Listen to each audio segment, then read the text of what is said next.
वो वंशीधर, हाँ पिताजी। कुछ काम भी कर लिया करो घर का, सारा दिन क्या पढ़ते रहते हो।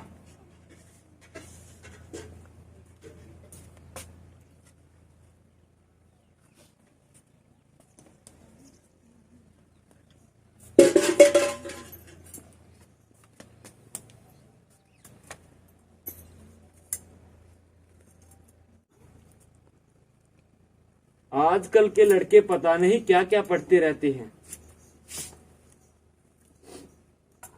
घर के कामों के लिए तो इनको बिल्कुल भी फुर्सत नहीं है।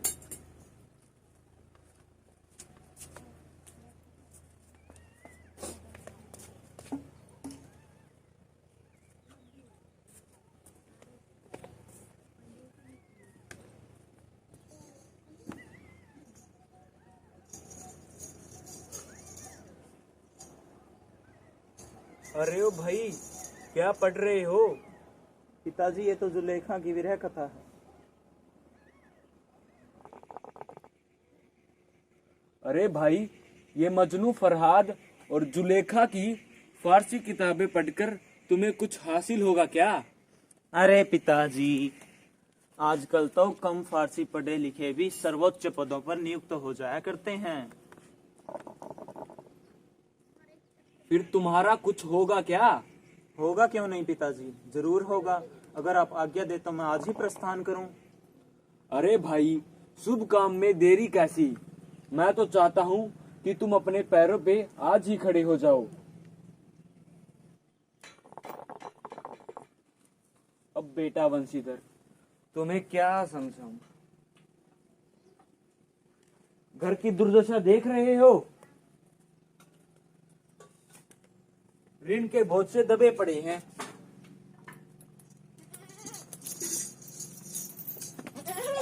और लड़कियां जो हैं, वो घास फूस की तरह बढ़ती जा रही हैं।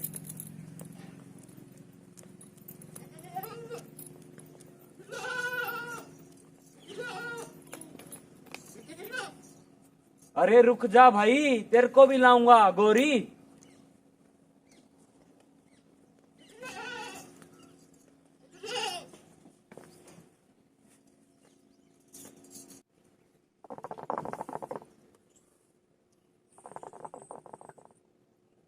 भाई, मैं कगारे पर का वृक्ष हो रहा हूँ, ना मालूम कब गिर पड़ूं। अब घर के मालिक मुख्तार तुम ही हो।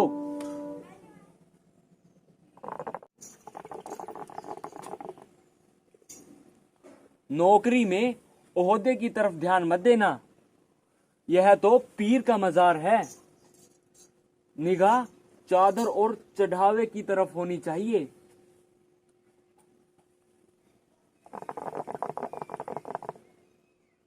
आओ बेटा, मैं तुम्हें कुछ और भी समझाता हूँ।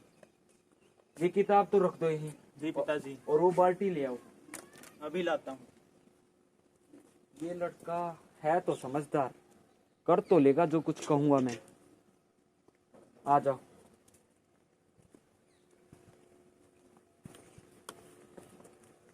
बाल्टी तो रख दो यहाँ पे। जी पिताजी।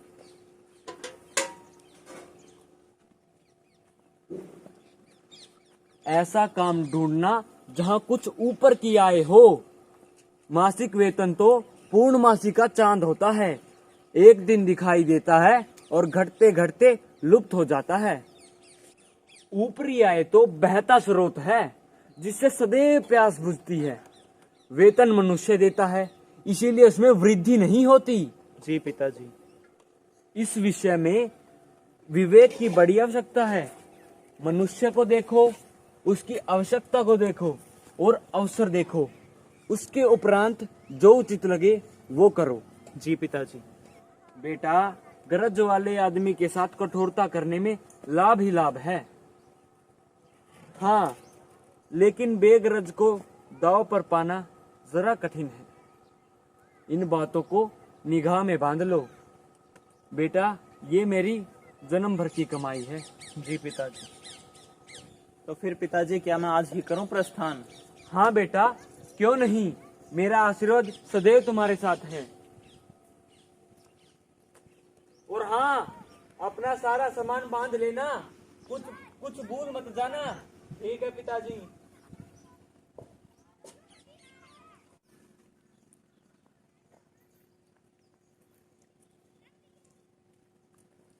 अच्छा तो ठीक है पिताजी, फिर मैं चलता हूँ। हाँ बेटा, लेकिन हाँ, अपनी सूचना देते रहना। जी पिताजी।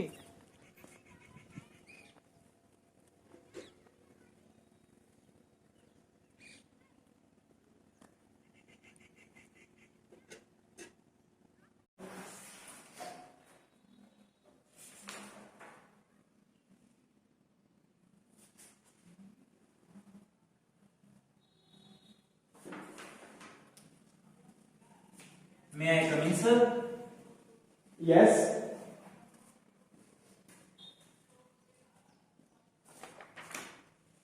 How can I help you? Sir ये मेरी फाइलें हैं।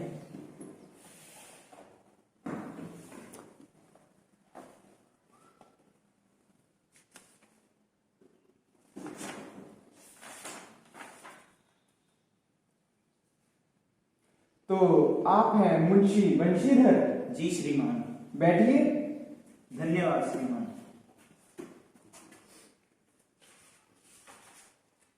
देखिए, आपके चरित्र और कर्तव्य को देखते हुए नमक विभाग ने यह निर्णय लिया है कि आपको नमक विभाग में दरोगा का पद दिया जाए। आपकी अधिक कृपा होगी जनाब। देखिए मुंशी जी, जी आजकल लोग चोरी छिपे नमक का व्यापार करते हैं। जी अनेक प्रकार के छल प्रपंचों का सूत्रपात हुआ है। जी। कोई घूस से काम चलाता है तो कोई चालाकी से। देखिए मुंशी जी, इस विभाग में अधिकारियों की पोबारा रहती है। जी श्रीमान। लोग पटवारी जैसा सर्व सम्मानित पद छोड़ छोड़कर इस विभाग की बरकंदाजी करते हैं। जी श्रीमान। देखिए, इस दरोगा के पद के लिए बड़े बड़े वकीलों का भी जीवन जाता है। जी जनाब। तो हम आपसे क्या अपेक्षा करें?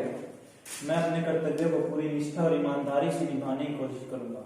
सही है, हमें आपसे पूरी उम्मीद रहेगी कि आप अपने कर्तव्य को पूरे निष्ठावान तरीके से करें। जी श्रीमान। मुंशी जी, आपको हम जमुना नदी के तट पर नियुक्त कर रहे हैं। हमें भरोसा है कि आप अपना काम पूरी ईमानदारी से करेंगे और अवैध गतिविधियों पर नजर रखेंगे। जी मैं अपना कर्तव्य पूरी ईमानदारी से निभाऊंगा। लीजिए, ये रही आपकी वर्दी धन्यवाद श्रीमान। और ये रहा आपका तमंचा। धन्यवाद श्रीमान। क्या अब मैं जा सकता हूँ? जी, आप जा सकते हैं।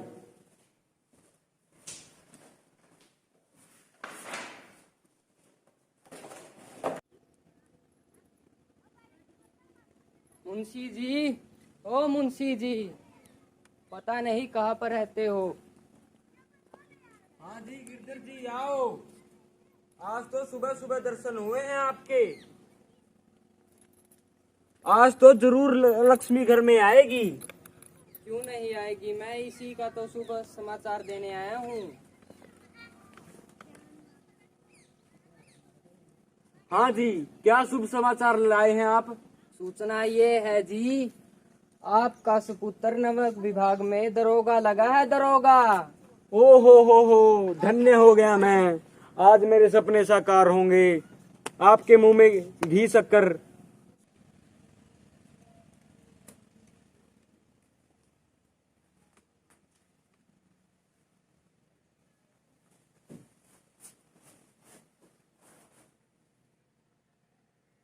ये आवाजें कैसी हैं? जमादार बंधु सिंह, जी जनाब। ये आवाजें कैसी आ रही हैं? मुझे तो बैलगाड़ियों की आवाज लगती है। जल्दी जाकर चेक करो, ये माजरा क्या है। अभी देखता हूँ जनाब।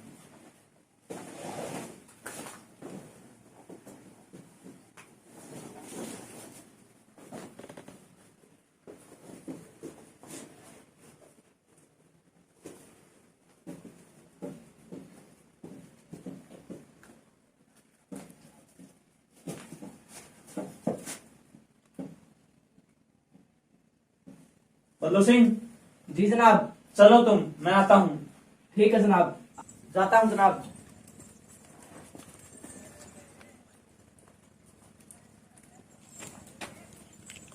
जनाब, हाँ बदलू सिंह, आपका शक सही निकला, ये बैलगाड़ियां ही हैं। जल्दी से घोड़ा तैयार करवाओ। भाई जनाब के लिए घोड़ा तैयार करवाओ।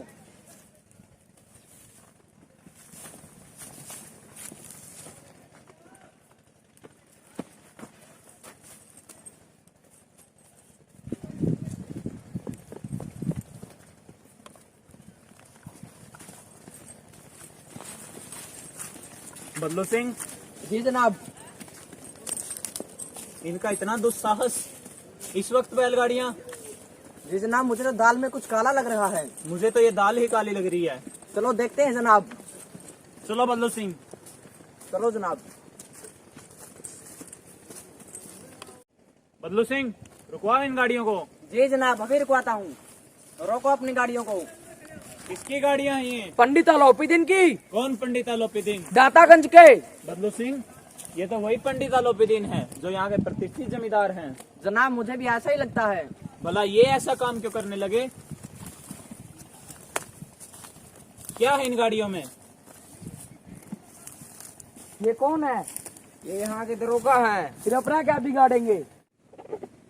जमादार बदलू सिंह, देखो इन गाड़ियों में क्या भरा है। अभी देखता हूँ जनाब। जनाब, इनमें तो नमक के ढेले हैं। क्या नमक के ढेले? बुलाओ तुम्हारे मालिक को, कौन है? अभी बुलाता हूँ। जल्दी बुला कर लाओ। अभी जाता हूँ। क्या तुम भी इन्हीं के साथ हो? हाँ जी, क्या बात हुई? बात तो तुम्हें अभी बताते हैं, रुको जरा। तुम भी इन्हीं के साथ हो? हाँ जी, क्या दिक्कत हुई? दिक्कत तो तुम्हारी अभी ठीक कर देते हैं। जमादार, चलो। जी जनाब।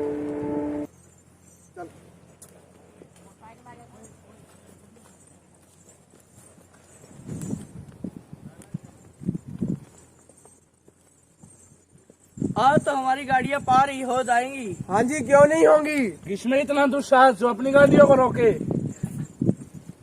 सेठ जी, ओ सेठ जी, क्यों भागे आ रहे हो? क्या हुआ? किसी ने गाड़ियाँ रुकवा ली है अपनी। इतनी किसकी हिम्मत? दरोगा है कोई? दरोगा? कोई नया नया भर्ती हुआ होगा, उसको पता नहीं ये अलोपीदीन की गाड़ियाँ हैं। आपको बुला रहे हैं जी। ऐसे कह रहे हैं अपने सेठ को बुला के लेकर आओ। इतनी एकड़? चलो मैं अभी आता हूँ। कौन है वो दरोगा? चलो।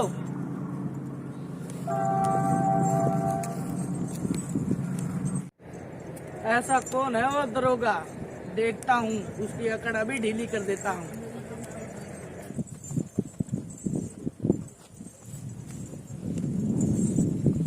रोक दो घोड़ी को। लो जी, अभी लो। देखते हैं किसकी इतनी मजाल जो हमारी गाड़ियाँ रोके। अभी अकड़ ढीली करता हूँ उसकी। चलो।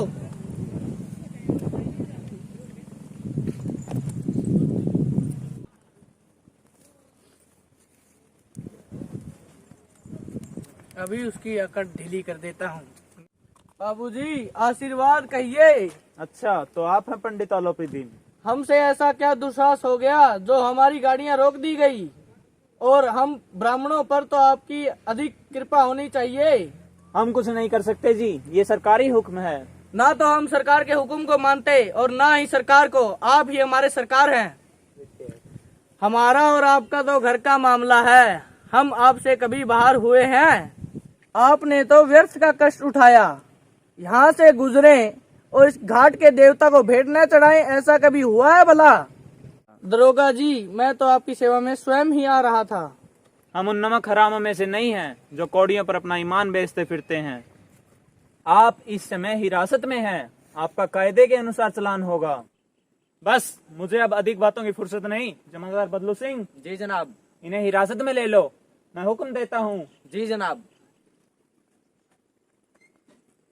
मैं सोचता हूँ यह लड़का अभी उदंड है, मोह माया के जाल में अभी फंसा नहीं है। बाबू साहब, ऐसा ना कीजिए, हम मिट जाएंगे, इज्जत धूल में मिल जाएगी। हमारा अपमान करने से आपके हाथ क्या आएगा? दरोगा जी, हम आपसे बाहर थोड़ी ना है, जो आप कहेंगे वो हमें स्वीकार होगा। देखो आलोपीदीन जी, हम ऐसी बातें नहीं सुनना चाहते। लाला जी, 1000 के नोट बाबूजी को पेश किए जाएं, अभी ये भूखे शेर हैं। 1000 क्या, 1,00,000 भी मुझे सच्चे मार्ग से नहीं हटा सकते। दरोगा जी, 5 में बात बन जाएगी? नहीं, तो 15 में? बिल्कुल नहीं। तो मैं तो 20 ही दे सकता हूँ, इससे ज्यादा तो मेरे पास और नहीं है, बाकी आपकी मर्जी है। दरोगा जी ने मुझे कहाँ फंसा दिया, अच्छे 2 पैसे बन रहे थे, अभी सेठ को पकड़ो।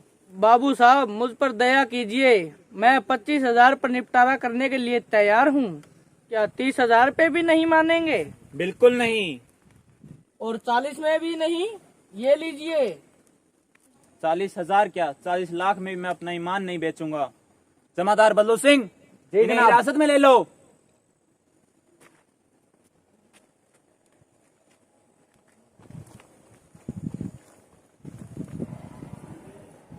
ये कचहरी का समय आजकल कुछ बदल नहीं गया है। अरे वकील साहब, आपको बड़ी चिंता रहती है। अरे भाई रास्ता छोड़ो जल्दी। अरे वकील साहब, कहाँ भागे जा रहे हो? आज कचहरी में सेठ आलोपीदीन की पेशी तो है। अरे वो कैसे चंगुल में फंसे? एक अनाड़ी दरोगा के हत्थे चढ़ गए। भला कौन उनका क्या बिगाड़ सकता है? अभी तो हम किस चीज की दवाई है, हम दिन को रातों रात को दिन करने में देर नहीं लगाएंगे। कोर्ट कचहरी का टाइम इतना नहीं, तो जल्दी चलो।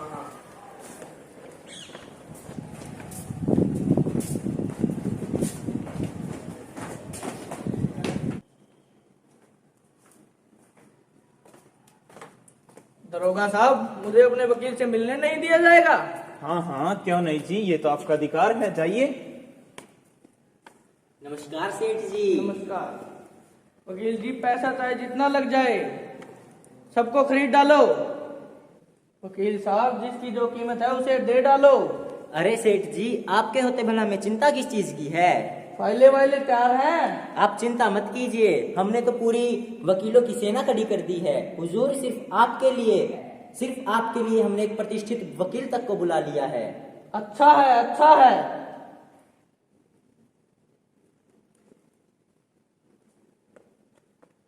ये लीजिए, एन वक्त पर वकील साहब भी आ गए। नमस्ते सेठ जी। नमस्ते। अब आपको घबराने की कोई चिंता नहीं है। अच्छा है, अच्छा है।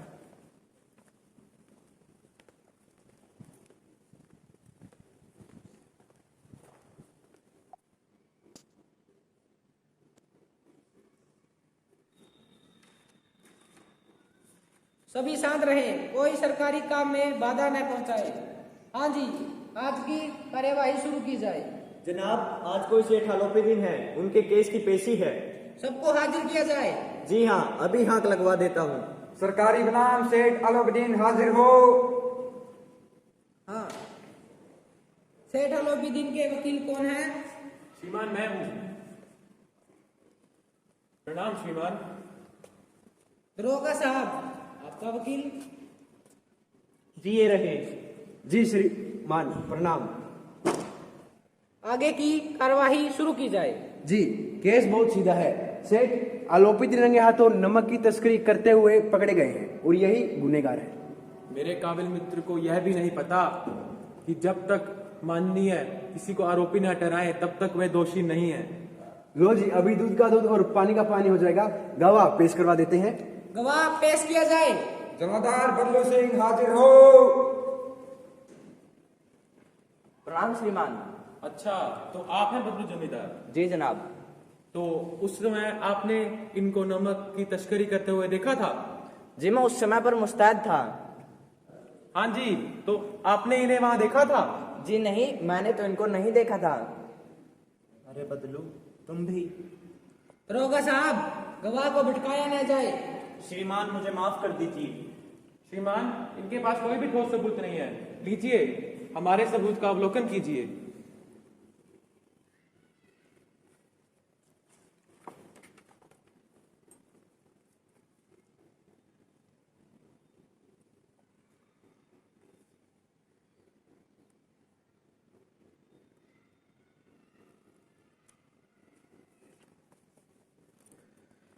तमाम गवाह और सबूतों को मद्देनजर रखते हुए न्याय यह कहता है कि सेठ आलोपीदीन यहाँ के जाने माने जमींदार है इनके विरुद्ध दिए गए प्रमाण निर्मूल और भ्रमात्मक है। वह एक बड़े भारी आदमी हैं। यह बात कल्पना के बाहर है कि उन्होंने थोड़े लाभ के लिए ऐसा दुस्साहस किया हो।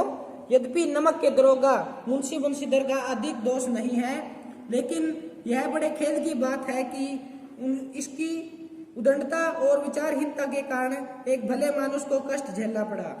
यह प्रसन्न है कि वह अपने काम से सजग और सचेत रहता है, किंतु नमक से मुकदमे की बढ़ी हुई नमक खलानी ने उनके विवेक और बुद्धि को भ्रष्ट कर भविष्य में उन्हें सचेत रहना चाहिए। सेठ जी अब तो खुश है ना, छुटकारा मिल गया। मैं बहुत खुश हुआ। आपके रहते मुझे कोई दिक्कत हो सकती है भला? मैं आप सबसे बहुत खुश हुआ। लो वकील साहब आपका मेहनताना। जी धन्यवाद। अरे सेठ जी, इसकी क्या जरूरत थी? हम आपसे बाहर थोड़ी न हुए हैं कभी। कोई बात नहीं, लो सब में बांट दो। आपका बहुत बहुत धन्यवाद जी। वकील साहब, आज मुझे संसार का एक खेदजनक अनुभव हुआ। दरोगा जी, मैंने तो अपनी तरफ से बहुत अच्छी कोशिश की है। मगर वकील साहब, न्याय और विद्वता, लंबी चौड़ी उपाधियां, बड़ी बड़ी दाढ़ियां, ये ढीले चोंगे, ये सभी सच्चे आदर के पात्र नहीं हैं। दरोगा जी, अब तो मुझको ऐसा लगता है ये लोग आपको नौकरी से हटवा देंगे। तो वकील साहब, क्या करेंगे ऐसी नौकरी का जिसमें ईमानदारी की कोई कीमत नहीं है, ईमानदार को कोई पूछे ही ना। ऐसी नौकरी लेकर ही क्या करेंगे हम? दरोगा जी, मैंने अपनी जिंदगी में आप जैसा ईमानदार व्यक्ति पहले कभी नहीं देखा। तो अच्छा वकील साहब, अपनी फीस बताइए कितनी हो? अरे दरोगा जी, मुझको लज्जित ना करें।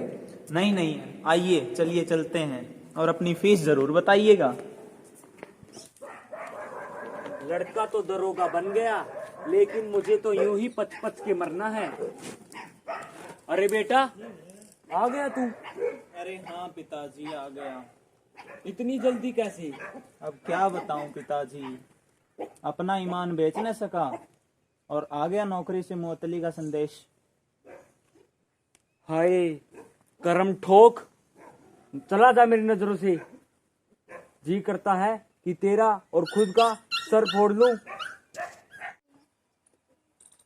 दुष्ट कहीं का, कितना समझाया था कि जो कुछ मिले ले लो, लेकिन चला है राजा हरिश्चंद्र बनने। अब फाको धूल।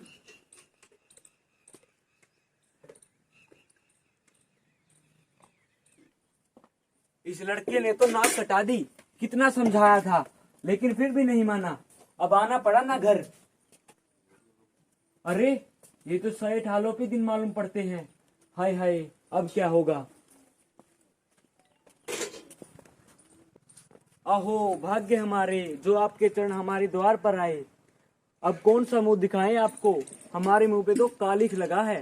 नहीं नहीं, ऐसा न कहें। अरे आप आसन तो ग्रहण कीजिए। मुंशी जी, आपका बेटा तो कुलदीपक है, कुलदीपक। नहीं नहीं, कुल दीपक नहीं, कुल कलंक है वो तो, जो आप जैसे सेठ की अवज्ञा कर बैठा।